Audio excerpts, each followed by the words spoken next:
Hey there everybody, Fox 35 Storm Team Meteorologist Snell Bergen here. Thanks for checking out our tropical update tonight on our website, our news app, our weather app, and also our YouTube channel. Thank you to all of our YouTube followers who stream us there. All right, we're on hurricane watch, meaning we're watching for the potential of one next week. Let's get to the maps and we'll talk about it. First, there's 3 areas of potential tropical development. 2 in the open Atlantic, 1 in the Caribbean into the Gulf. Now, the 2 that are in the Atlantic are no concern, no worry. I don't even think these will impact close to land at all. So these are no concern. It's that orange area of 40% chances we're keeping our eyes closest to. And now remember, when you see these graphics, this is the chance of tropical development within the next 7 days. Now, in the case of this one in the Caribbean into the Atlantic, this is really for next week. All right, so let's take a closer inspection of this. This is going to be a tricky one to forecast. There's nothing even there right now, there being in this area. Models, they're all over the place, and they're going to still be all over the place because nothing's formed yet. Storm or no storm, this is a good reminder that you should have a hurricane plan and review it. Floridians, anywhere on the Gulf Coast, because this is fair game as of now for anywhere from South Florida all the way to Texas for late next week. So here's what you need to know. Low pressure is going to form in that area at the earliest Monday or Tuesday of next week. That's step 1. Step 2, from there, that low pressure will move north into the Gulf. It'll start to strengthen, it'll start to gather, and once it's there, the Gulf looks extremely ripe if in asterisk, the system can actually form. The water is close to record highs, the wind shear is light, there's upper level divergence, which helps the storm to ventilate. There's a lot of favorable physics and meteorology at play that something developing at least mid to end next week probably would take off. Now, nobody at this point or no model can accurately say where this is going to go because there's nothing formed yet. We're tracking a ghost, essentially.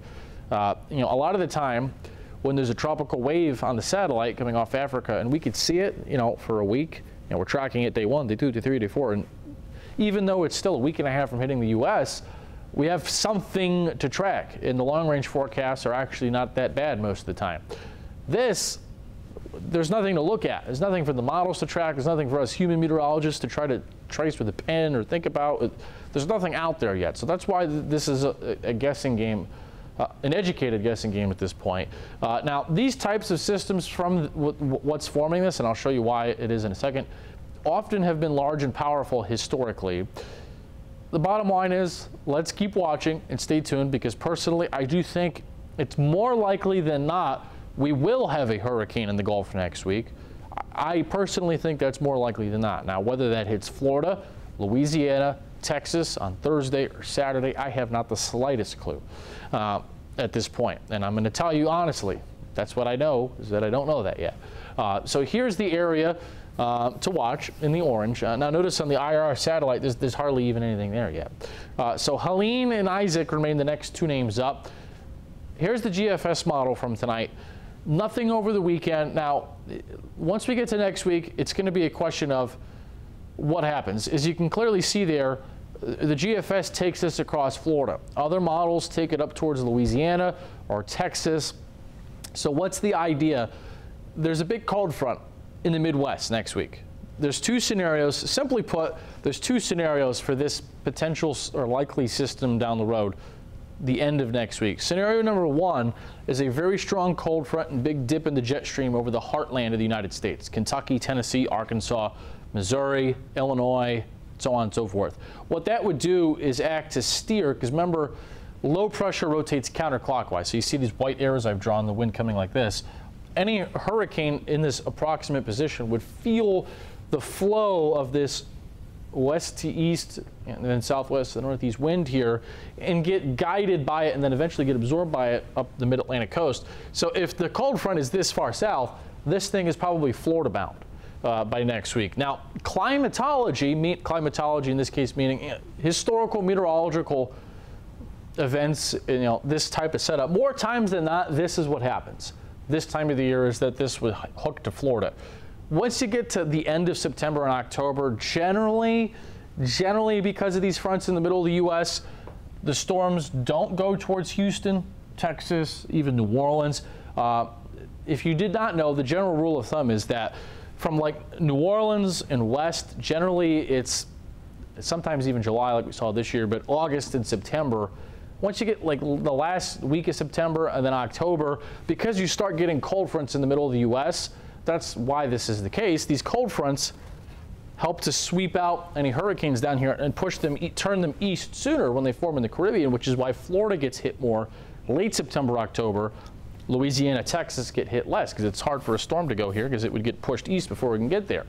So that's why historically I would kind of lean scenario 1. Scenario 2 is interesting because there's an AI version, there's an artificial intelligence version of the European model, which has been insistent on this scenario.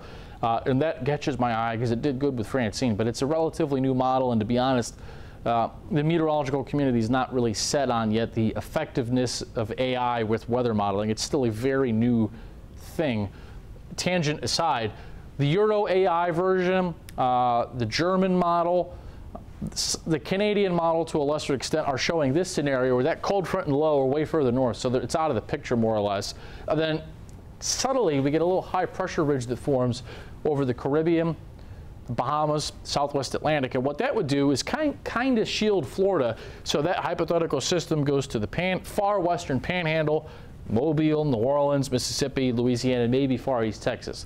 So those are the two scenarios we're going to watch. Now, why is this tricky? Well, it's forming from what's called the CAG. The CAG stands for Central American Gyre. It happens every year, early and late in the season. And what it is a flow from 3 different zones coming together: the Pacific, the Gulf, and the Atlantic. The wind from here comes this way, wind from here this way, wind from there that way. And broadly throughout the atmosphere, think of it like a merry-go-round going around. It just starts to slowly go around. And within that, you can get hurricanes and tropical systems to form. And they form within that broader circulation. And think about it like mud on a tire. If you drop mud on a tire, then hit the gas, the mud's going to fling off. The tire goes around and the mud flings off and goes in a straight line. That's kind of the analogy for how this works, is that a hurricane can form within this, in this case, get sent, in this case, into the Gulf of Mexico. Now, this is hard to forecast because, long story short, meteorologically, there's a lot of physics and a lot of change in this area going on.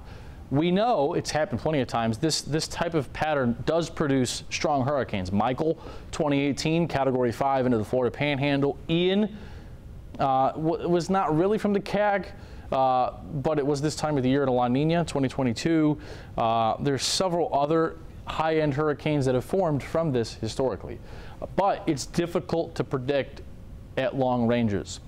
That said, one thing that is, I don't want to use the word worry because I don't want to scare anybody, at least cause for concern, is that this potential system would be passing over where the water has extreme hot to extreme heat content in it for rapid intensification between Cuba and this is called the loop current here, right here in the central Gulf. If this thing forms like this, it would be over the hottest water in the whole basin. It would really intensify. So that's why it bears close watching. So rest assured, trust us here on air and online over the next week or so. We're going to track this much further for you as we go forward. I think we'll know much better early next week about this, but certainly the bottom line is a hurricane is more likely than not. Where it goes, specifically what day, it's just way too early to know yet. But depending on if one of those other systems in the Atlantic forms and takes the H name, this would either be Helene or Isaac. So if remember those things I showed you at the beginning, if one of those waves forms this weekend just in the open water, gets Helene, then this potential system in the Gulf would be Isaac next week. So we're not still 100% which name it'll be, either Helene or Isaac. Keep it here at Fox 35. We'll keep you updated over the next few days on TV and online.